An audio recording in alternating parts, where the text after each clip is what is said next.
ISelect Africa TV ngiyakubingelela mbukeli futhi ngiyakwamukela kwi-update namhlanje. Igama lami nginguSinenhlanhla.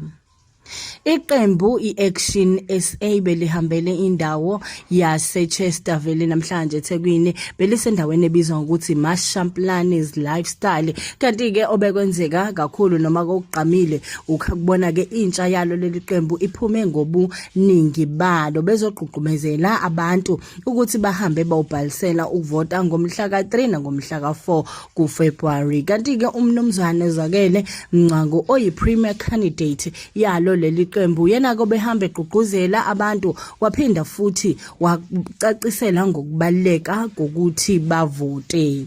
Phindeke baveza nezethembiso abaza nazo kubantu uma nje bebavotele beyi-ActionSA. Zizweleke obekwenzeka nenkulumo yakhe umnumzane Zwakele Mcwango.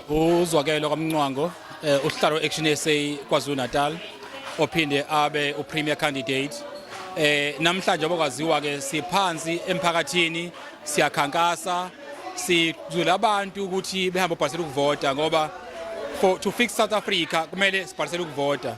Sithi ngomhla ka-3 no-4 kuFebruary ngeweekend lezayo abantu abaphume ngomningi babo bobhalisela ukuvota ukuze bezokwazi ukuvotela i-ActionSA.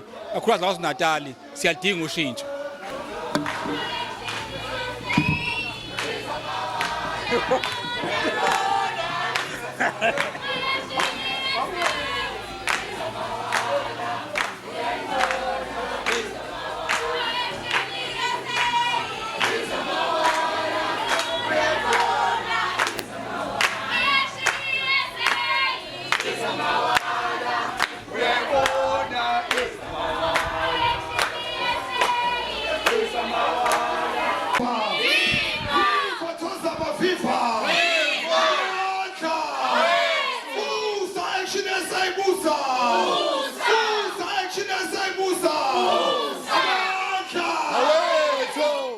Kanti-ke mbukeli, uma siqhubekela phambili sikubhekela udaba lokuthi isilomo isizulu kazolithini sesikhethe-ke noma sesiphamise ukuthi umfundisi Thulasizwe Buthelezi kube nguye uNdunankulu kaZulu omusha.